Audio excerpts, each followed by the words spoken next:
Surgery Society of India, Shri Hospitals and Diagnostics, Pune. Dr. Sunil Kumar Khetrapal, Chief Operating Officer, Delhi Heart and Lung Institution, New Delhi. Dr. Rajiv Jain, Director, Safe Site Center, New Delhi. And Dr. Sudeep Jain, Director, Spine Solutions, India.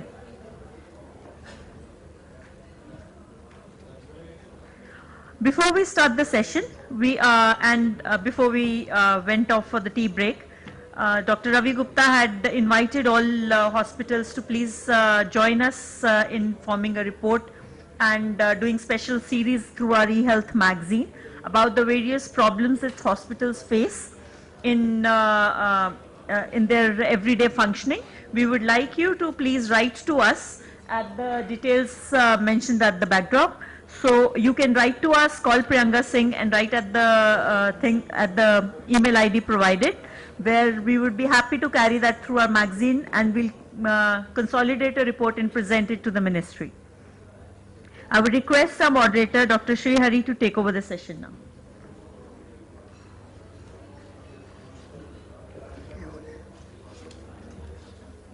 I'd like to thank the eHealth organizing team for giving this opportunity to talk on this subject.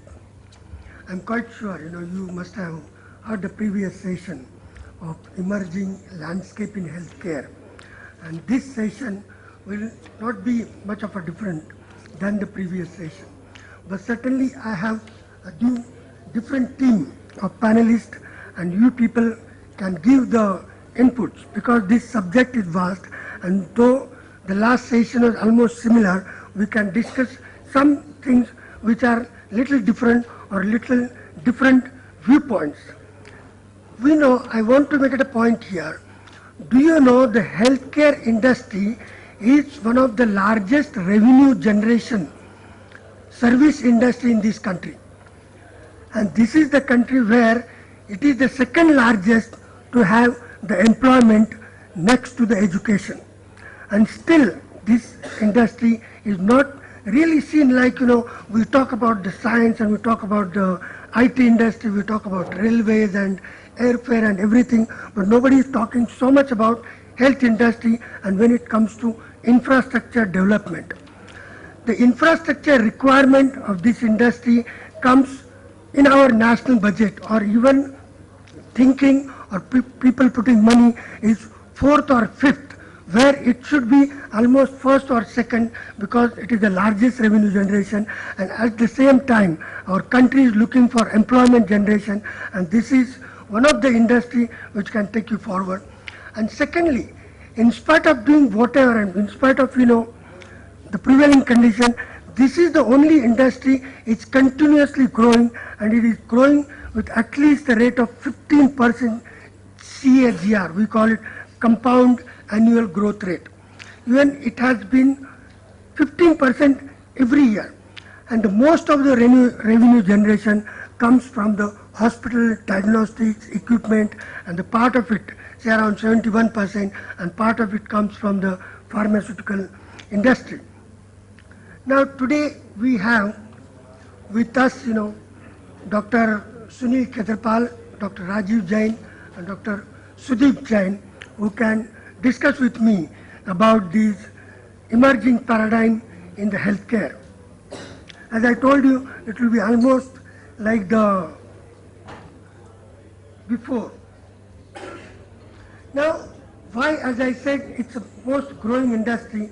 If you see, it is growing because of two factors. One is the demographic factor, and we every time talk that our country, whatever religious, cultural or whatever norms, with the education and religious and cultural background, the population is growing to grow.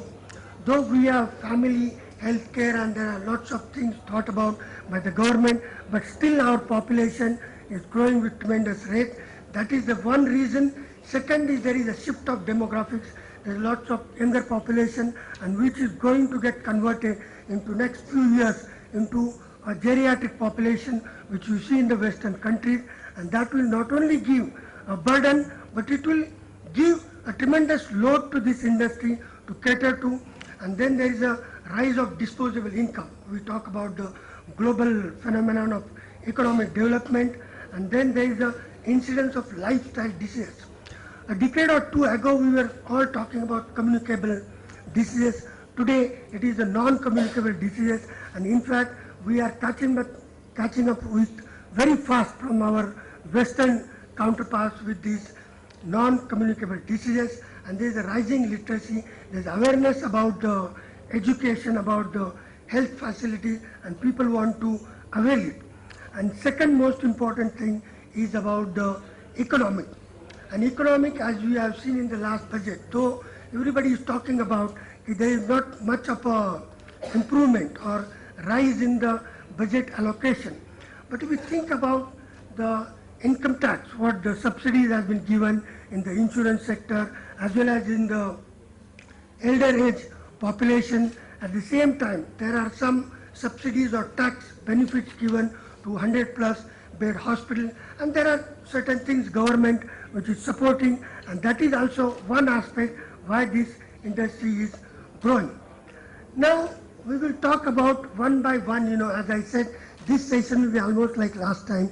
We'll talk about, the emerging paradigm in hospitals, tertiary care, quaternary care, then secondary care, and of course today we'll include the primary care or the family care, medical tourism, IT industry, then we'll talk a little bit about the policy matters and as well as, some more aspects, and I will just put it on the board, what we'll be talking about this. Now, this health budget 2015, everybody is talking about, it is only 29,700 crores, and which is less than 1%, even 0.9% of the GDP. And the healthcare expenditure is almost 5% of the GDP, and most of it, almost 80%, is coming from the out-of-pocket expense of the people. But what this budget has shown is the deduction in healthcare insurance has jumped from 15,000 to 25,000, and for senior citizens it is from 20,000 to 30,000. And at the same time, they have increased the service tax. So I'd like to ask my panelists, is it a deterrent for the health industry or is it beneficial? If you read the papers, and some of the, say, houses, the business houses are really accepting and very happy about it. This is a very good budget, and there are, healthcare professionals who are saying it's not really sufficient for the healthcare industry. Start with Dr. Sunil. As far as the health budget 2015 is concerned, as usual, it has taken given a backlash, given a backseat, and which is not very encouraging, especially when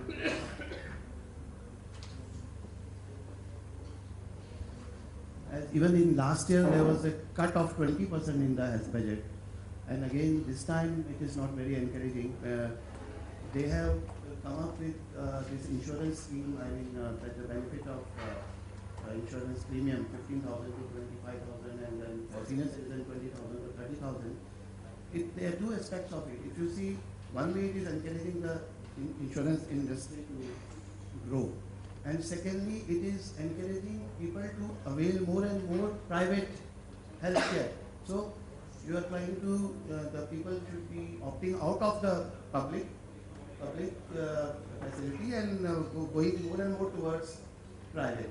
As such, the contribution by the government is hardly, say, about 20-25% as far as the healthcare is concerned. And again, this budget, of course, if you go into the detail of this health budget, even for the HIV programs, AIDS program, there is 30% cut in HIV program in the health budget, which is also not very encouraging. And more than 50% of HIV patients are, in Asia, and many deaths also happen in these Asian countries from HIV. And there is 30% cut in HIV budget, HIV programs. So the budget is, of course, even the people from the health ministry, the remarks have come that it is not very encouraging, they are not very happy, but maybe by next year they are expecting a big jump in the health budget, especially when the government has announced the 6 aims like institutes and many other programs, the universal health programs. I don't know with this much of budget how they are going to implement. So it is something which is we have to wait and watch. Dr. Raj. Thank you, sir. We must understand that health to policymakers it's a blind well, right? अंधा कुआं जिसे कहते हैं ना, you put in money, you're not going to get anything out of it, right? The markers to determine are much different from we as a general people what we think about. We think about our well-being, they think about their well-being. So I would have been happy to see, as you said, that the budgeting this time, it's shifting focus from public or government hospital and it's encouraging people to have more and more insurance, mediclaims. I would have been happy if I would have seen a real jump towards creating more public hospitals, government institutes, increasing the capacity and increasing the bed number so that more and more people can avail this. Mind you, there's a lot of migratory population. I mean, I'm talking about Delhi right now. A lot of migratory population is there and not all can afford these medical business. So I would have been happy if they would have encouraged more and more participation of government hospitals by giving some cuts or maybe increasing their budget. I think there were lots of hope from the current government and their advisory, but unfortunately the hopes have been largely been like not really taken care of. Health was never a very major priority of any of the governments that we have seen post-independence, and this government has also probably followed the same path and has not shown any paradigm shift in their thought and planning to provide primary as well as tertiary health care at all levels. I think budgeting has never been sufficient, both for primary health care providers as well as we talk about primary health at village level, we talk about tertiary health at in the cities, metros. There has not been a single step which is different from what the governments have been doing previously to improve either the primary health sector or to help the health business or the healthcare providers. Is just rather there have been reversal of certain steps, be it the amount of budgeting we talk about or the health programs like he mentioned about HIV. There are many others in fact. It's just been disappointing, not really helped anyone, neither the primary health care sector nor the business partners or the other stakeholders. None of them I think get benefited. I don't know whether the response is same in other service sectors or other businesses, but healthcare business there is no really much hope from this budget. I would just like to add something on this budget. There is one high-level expert committee which has recommended that the health budget, 70% of the health budget should be spent on primary health care. This is the recommendation by a high-level expert committee in the government sector. So just imagine, we are not even able to provide the basic healthcare needs to the people. Primary healthcare still needs to be strengthened a lot. 70% of the budget, just imagine out of 3,300 crores, but you have to spend about 70%, say, more than 2,000 crores for only for the primary health centers. So this is something which is an area of concern in the healthcare sector. Yes. Thank you. Now you have seen throughout the day, and most of the time we talk about this healthcare industry, and great number of speakers, and everybody will talk about this tertiary and quaternary care and how to develop and how to go way forward. And certainly, even I am thinking, even the central government is also thinking like these big people, corporate people or big hospital, and they are also announcing that there will be 5 M's. They are not talking anything about family care, primary care, secondary care, or whatever. Of course, they have announced budget, but I don't know if at all they are going to create those 5 M's. These 29,000 crores will be nothing. So similarly, here I would like to talk about the tertiary and quaternary care. And do you know one point I want to tell you? Government is the largest buyer of the healthcare services from the tertiary and quaternary care. We haven't understood it, but the government is the largest buyer. It's like insurance. There are some corporate hospitals, because I have seen, and they run on the insurance. There are some hospitals, maybe trust hospital, something, they just run on CGHS scheme. And so this is what is, like a paradox. The government is not doing anything for the tertiary or quaternary care. Of course, they are announced 5 M's, but I don't think, these M's will be sufficient to cater the country. But at the same time, they are the largest pie. Now, what emerging paradigm you see in this tertiary and quaternary care in coming years? Sunil. If we are talking of the tertiary and quaternary care, it is prevalent only in the tier 1 and the metro cities, of course. In government sectors, hardly you find any tertiary or quaternary care, and it is a very good proposal by the government. They are coming up with 5 or 6 Aims-like institutions. Of course, if it is going to happen, then we'll be creating a lot of job opportunities. We'll be creating more and more medical graduates, and definitely the clinical research also will be encouraged. So this is something, if it is really going to happen, then it will definitely help the healthcare sector. And then secondly, when we are talking of tertiary and quaternary care, there are challenges also faced by that. I mean, because it is the level of the competition and the rising cost. It is very difficult to even break even. You start with a tertiary care or quaternary care hospital. Gone are the days when you break even in say 3 years. When you start a hospital, you break even in say 3 years. But now the things have changed. The cost factor, the quality, accreditation, the maintenance. I mean, it is something which are the major challenges for these types of hospitals. Sir, I would like to add here, till now, for us, tertiary care meant big hospitals, big ICUs. But now, I am a retina surgeon. I have my own center. It's a 10-bedded hospital. And I am providing retina services which is available in any part of the world. So in itself, it's a tertiary care center when I have, thousands of square feet or acres with me, but at least I am providing tertiary care in a small setup. So this is what I always say, that we can provide tertiary care at smaller setups also, provided, but the government helps us.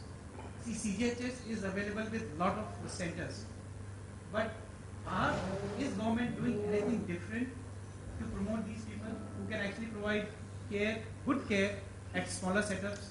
I don't find anything. Every day, the payments they become delayed by few months. There's small clerical error, and you have to run from post to pillar to get that corrected and get few lakhs back, which you have already spent on the patients. So government is not looking at that thing, that people who are in private who can give good tertiary care, they are not here. So people are actually withdrawing. So that, any thought? It's my personal belief, actually, I think that way, role of government, especially in countries like ours, should be more in opening up more and more institutions rather than running hospitals. Government should be putting their more and more funding on, like this was a very welcome step, opening up 5 more aims and research institutions, basically large, big medical colleges with big, well-equipped tertiary, quaternary care hospitals, providing excellent treatment facilities at par with any hospital, any big corporate hospital, at par in standards with any international standards, and at the same time providing good quality care education to the graduates, undergraduates, postgraduates, and doing some original, genuine research work.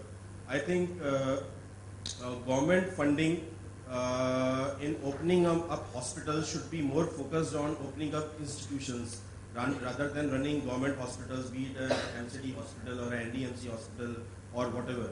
And on the other hand, like we talk about public-private partnership all the time, that how these two things can go hand in hand to ensure quality care at an affordable cost. So they should try to make things easier for the private stake owners so that they are able to run it like a profitable business, at the same time providing good quality, genuine care. And it is quite possible. Like he just mentioned, it's an excellent example. Specialty centers is a good concept. Even I am running a small center of my own. I think I am, when we go for big, large hospitals, cost of everything will increase, investment-wise also, from the standpoint of the service provider or the business owners, as well as from the patient perspective, because they are paying for many more add-ons, you know. They have to pay for many more things. But small centers providing good quality care at a reasonable cost is possible. I think it should be supported, and things should be made easier for such people who want to have their own small businesses, doctors who want to open up their small businesses, who are able to run it more easily, smoothly, with lesser investment, with a good profit margin, at the same time providing their customers or the patients good services at a reasonable cost. This, if it is held, I think healthcare can reach smaller tier 2, tier 3 cities in a more comprehensive way, rather than simple nursing home kind of practice. We can promote these things in smaller cities, towns, where in any case investment required is lesser, land cost is not that much. We just need to make you know, things easier, simpler for small investors like me, small investors like him, small investors like many of us, who cannot invest big, who cannot open up very huge 50-bedded, 100-bedded hospitals, and you know, but we can do some good things in a small setup, provide a reasonable care, not at a compromise, and at the same time saving on the patient, providing more reasonable and cheaper care. Thank you, Sudeep. Now, here at the tertiary care and quaternary care hospital, I have different thoughts. You know, all these models have come up from the West. I have seen some of these tertiary and quaternary care hospitals in the West. You know, in fact, we are just copying almost. If I say, you know, it should not be different. But what is the difference? The definition of tertiary care and quaternary care, they are acted like a referral centers, which is totally different paradigm in our country. Our tertiary and quaternary care hospital, they treat cough and cold also. They take a simple test also, and they do a cardiac bypass or even a liver transplant and everything. But I don't understand, you know, is it really, I don't know why it is so. Is it because it's cost effective, it's a good business model, or what? Because some of the scientists say, you know, these stand-alone centers of tertiary and quaternary care is not the future. They have to be like what they are specialized for. And if suppose, because they are not going to be cost effective, because the patient who comes for a cough and cold or common cold, and we have to spend almost the same amount of money who comes to your consultation for, say, ischemic heart disease or for a liver transplant. So the hospitals are going to be there, but is it going to be a different emerging model in our country? And so these big tertiary or quaternary care hospital or corporate hospital, if suppose they can make a purely reference centers in the metros, and remaining amount they spend into a 2-tier cities and create a secondary care hospital, and again go still lower down into the smaller places, taluka places, and create, you know, smaller primary care centers, which is actually government is supposed to do and what was, envisaged in the first plan, in the 1950s or 60s, which has not happened. But is, as I said, the most of our healthcare needs are done with by the private sector.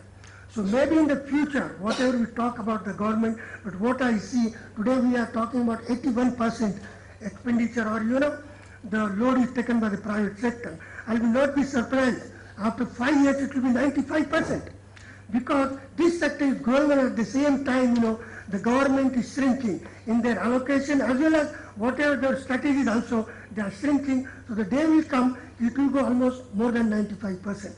And if suppose we think, and if this tertiary or quaternary care, which is the really a bulk of the hospitals serving this country, plan it this way, so do you think, this will be the future for the country? What is it? No, is this present model of tertiary and quaternary care hospital, we call it one-stop shop for everything, right from liver transplant to your cough and cold. Is this model is going to remain same, or there will be an emerging paradigm to shift it to differently? I think it's a very relevant question. See, these days, If I given the time, I will answer. yeah. See, as a patient, my perspective, if I go to a hospital, I want a comprehensive care, I want everything under one roof. Even I may be visiting there for a minor ailment or a cough and cold or a simple headache. But if suppose I need to be evaluated further, or I need some high-end investigations, say CT scan or MRI, I do not want that I should be referred to some other place. So I want that everything should be available under one roof. This trend is, I think. But do you think if it is not affordable, can you go to that same place? Of course, See, we talk about the affordability, is the larger population is going to no, afford. see, it is a different aspect of it. I just want to tell, these all tertiary quaternary care hospitals are in big metros, or you talk it even second tier cities. There must be at least 25, 30 cities in the country where these models are working. Do you know that India has 31% of urban population, right? So we're talking about 31% total who will take facilities from this, and then maybe some stray sporadic people coming from the rural centers to this. Now, do you know, out of the 31% population of all the metros, including Delhi, 17% stays in slums. And slums is as good as rural population as long as their income and expenditure capacity go. So what remains is the 14% of the population, and which we are talking about this healthcare. No, I think it's a very valid thing. Because not everybody would be able to afford to go to a tertiary or a quaternary care center just for a minor ailment. But the scenario for the urban class is different, and these tertiary and quaternary care hospitals, they are mainly catering to international, not only domestic patients, also to international patients. So they are, the very concept of coming up with a quaternary care, tertiary care hospital is to tap international patients. That's how they. No, here I would like to interpret. You are saying it's exactly the same, but is your international patients are going to come for a primary care or even a secondary care? Do they come for appendicectomy here? Do they come here for tonsillectomy? Or do they come for your communicable diseases? They don't. That's true. That's not many. Dr. Rajiv? Yeah. So that is what I was saying. I don't know how many of you will agree, but I see there will be a change in trend, and we will be going to tertiary and quaternary centers only for super specialized care. Because if I get told I don't want to go to a big hospital, spend half an hour for parking, another 15 minutes for reception, another half an hour to get my bills cleared, another 1.5 hours for a doctor, I'll go to a primary care physician to get my cough, cold, fever treated. And the problem here is that a person, if he goes to a tertiary or quaternary center, the impression that treating specialist gives him is that you were not treated well at the first stop. So this is what we are seeing in a lot of patients, that the patient gets this impression that I was not dealt carefully with my physician. If that sort of confidence we are going to give to our patients who've been referred to us. The patients next time are not going to go to their physicians. They straight away come to a tertiary care. See, the problem with this is there's increased number of patients, and these super specialists, they are not doing their super specialist work. They should be focusing more on their super specialist work rather than treating simple diseases. This is what I believe. And see, sir, I believe that there will be a big change. Thank you. A few years back, when a few business houses, corporates started coming in hospital business and started opening their big multi-speciality, super speciality chain of hospitals all over India. There was, I say, myth that it will slowly eat away the business of smaller hospitals and nursing homes and GPs and all that. But I don't see it happening, and I believe not all of them are doing very good really as a business or as a profit margin. Not many of them are really doing that well in all the hospitals that they have put up or started. And like back pain is like common cold. It is really one of the most common symptoms. I don't even call it a disease. It's a very common symptom. Now for going to a big hospital with a new onset back pain, spending a lot of time and money there for some very simple treatments which are really available in the neighborhood. I don't think many people will buy it. It's not that people cannot afford it. Many people, the demographic, social, economical profile of our population, at least in metros and other big cities, is changing. But it's not only about affording, it's also about ease, it's also about approachability. I think still majority of people with new onset back pain still go to their routine normal orthopedic surgeons who are practicing in their localities, and I don't see that pattern changing for a long time to come. As a spine surgeon, spine might become a specialty or a super specialty on its own. But still, majority of the patients that I see, they are not new onset back pains. They have problems, they have complications, they come with many MRIs and a whole lot of records. They are not a routine patient who is just consulting for I have this neck pain for 15 days, 20 days. So I think that initial enthusiasm with corporate practice, that it will eat away the smaller practices, is not happening. I don't see it happening, and I think we should learn from it.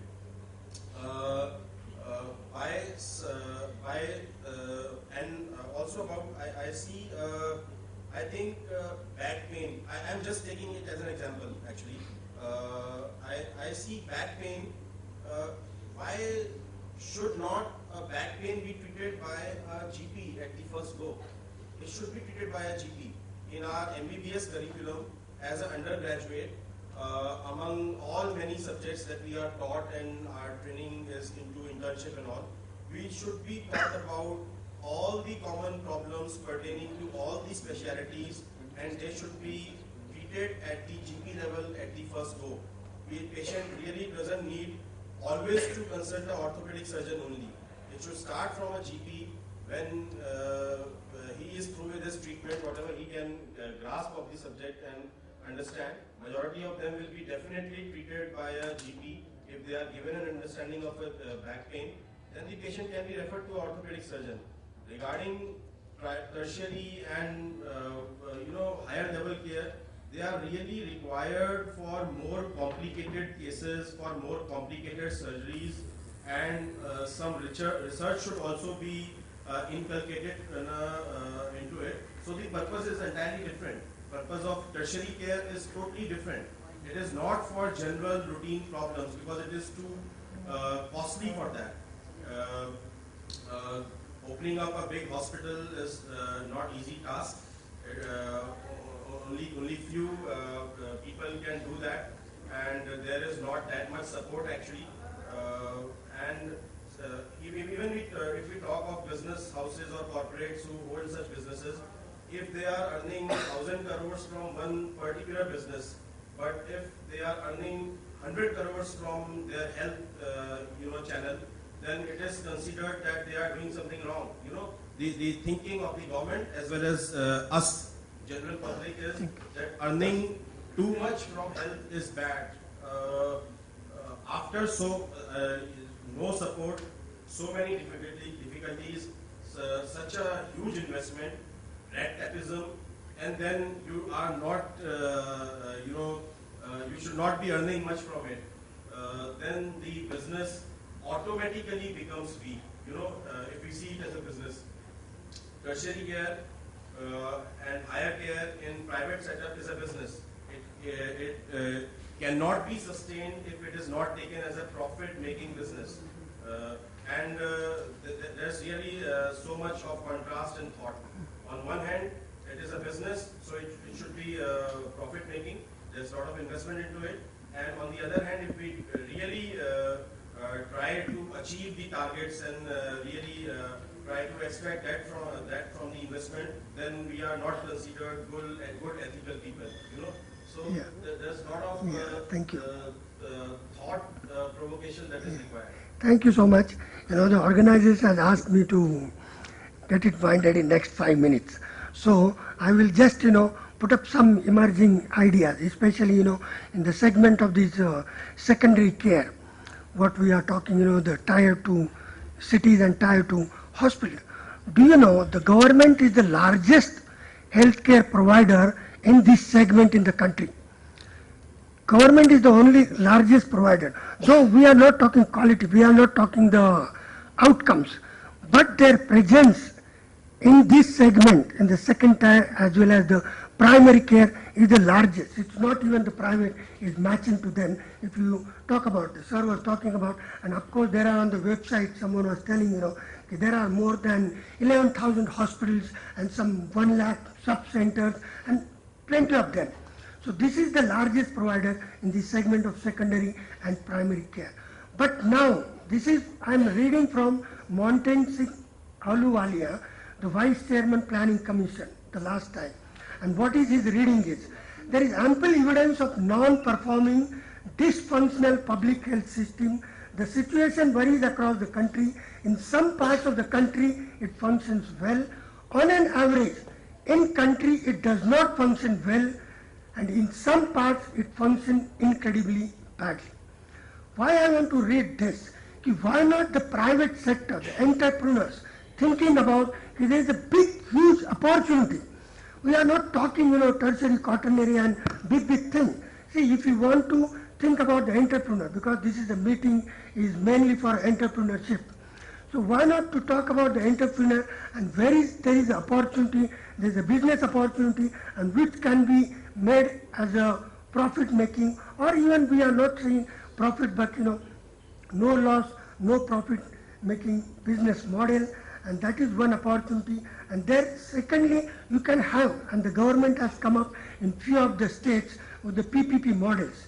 In fact, the CII as well as the KPMG in year 2008 or 9, they have really made a beautiful draft for these PPP models, and they are working in some of the states. But I think the PPP models will not work at the high end, but certainly they should work at this middle level. Maybe they will not work at a primary level also, because primary care is more of a preventive than a cure. And preventive sector, it is the government responsibility, but no private sector person will go and try to, implement, the preventive care on his own.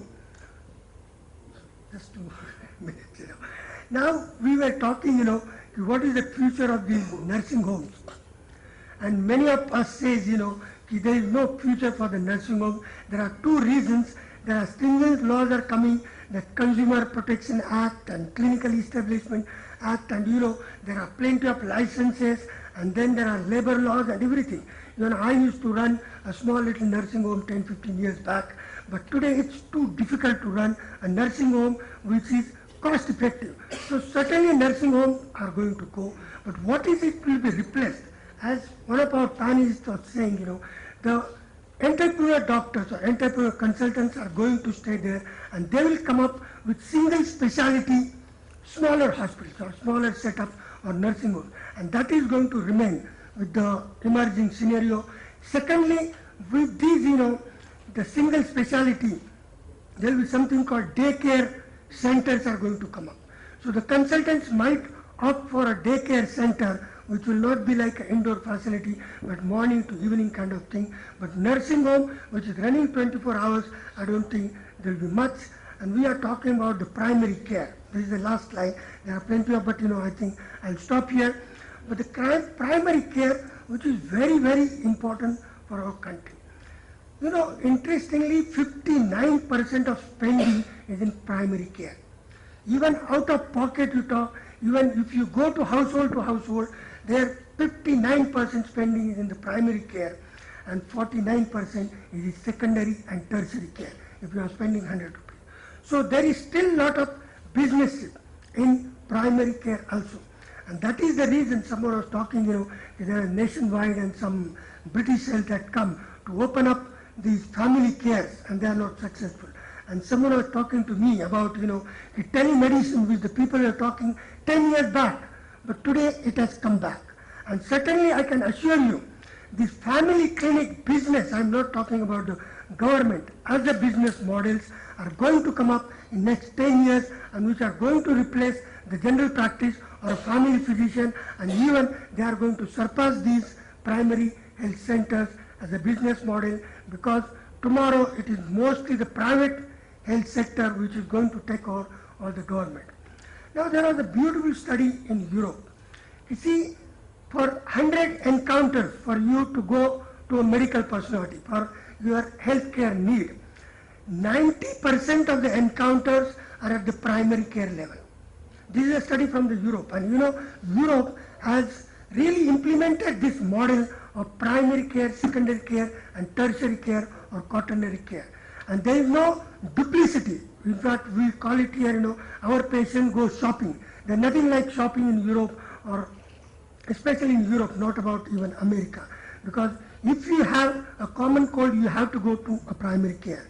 You have something else, more than that, you go to secondary care and then tertiary care. And the study shows that 90% of the problems, medical problems, when the patient goes, I'm not saying, the higher problem, for any reason, 90% are solved at primary health care.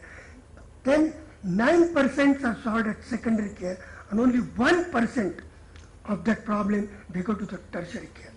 And this is where, there's a real cost-effective benefit, and the people can go to primary care.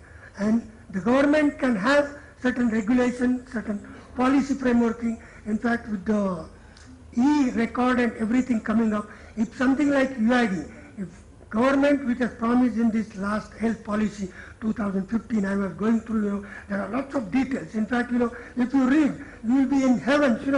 We are not in India. Everything has been promised, right from, zero to everything. And they have promised, like an e-health card for each and every citizen. If that is the truth, and if there will be an e-health card, then there won't be any duplicity of services or any duplicity of expenses. And here I would like to stop, and I would like to thank my panelists. And this is not from me, but from organizers. I have to stop with this, and they are also unable because it's really extending the time. Thank you so much for patience hearing.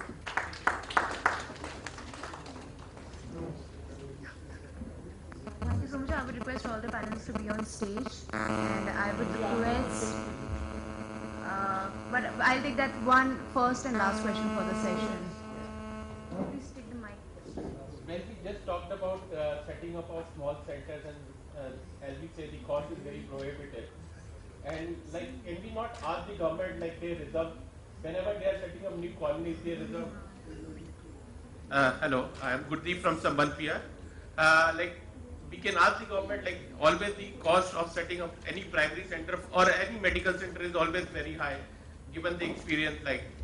Can we not ask the government that they can reserve certain lands in whenever a new colony is being set up, that this is where only a chemist will come up, this is where only a a small healthcare center will come up, and that will also be privately owned. Like we have schools which are allowed within a new colony or something like this. Right now, the policy is that we can have only big hospitals when, let's say, Noida comes up or Greater Noida comes up. But when within that colony, if you have alpha, beta, gamma pockets, why can not we have a small, within, like, let's say, DDA market is there. A shop should be reserved where only a doctor can come up. So that can be a recommendation from your side, like ELEX can make a recommendation. This is just about making things easier for smaller investors. Like we talk about institutional lands or institutional areas. Whenever a new establishment or a new colony is coming up, be it Greater Noida, Dwarka, Rohini, whatever. Yeah. There definitely can be lands reserved for smaller nursing homes or smaller healthcare facilities to be owned by private entrepreneurs, health professionals, and acquiring those lands because land is the major problem. If you want to own a setup in a city, Delhi metro, the major cost is the land actually, the land cost and the procedures involved. If those things are made simpler and easier, then probably government can expect the smaller entrepreneurs to be more fair in their businesses and making it more affordable to the population in large. They have a provision for that, Mr. Gulli. But the problem is, by the time we come to know about it, someone else has already taken it and they've rented the space for banks and other things. No, I've seen it happening. to be owned only by qualified medical doctors, Yes. not to be owned by business men who then sell it or. These spaces are meant to be for the hospital, but these people, they take it, they make these banks and all, and they make a small dispensary on top of it. No, only reserved only for once the land is allocated. It's an institutional land for a hospital or a nursing home. Then no other business can come there. It should be like that. Like nursing home itself is still a bigger setup. Let's say in individual doctor, like you are a doctor, you are also an entrepreneur, right? Once you set up your own center, if you have that facility, or for that matter, somebody else has that facility, that is exclusively, like these days we still have for schools in the area, and that schools are all privately owned. So we can have something like small centers, which is like catering to the whole needs of that area, because this is what all the GPs and other things are there. Right now they find it very difficult, and obviously the cost of treatment also goes up because everything is inbuilt. So this is the future. This is what we're talking Yeah. about, changing paradigm, right? All these things Yeah. have been promised, but let's hope. I'm sorry to interrupt, please. We are just waiting. I would request Dr. Dhore Patil to give the memento to Dr. Sunil Kumar Khetrapal.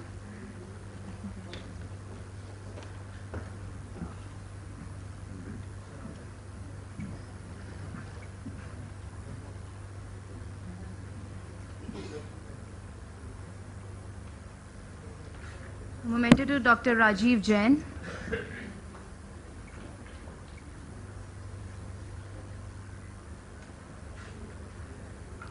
Memento to Dr. Sudeep Jain.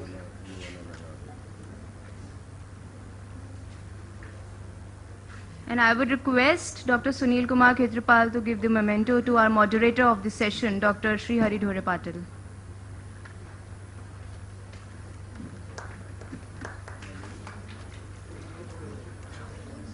Sir, at front for a group picture, sir.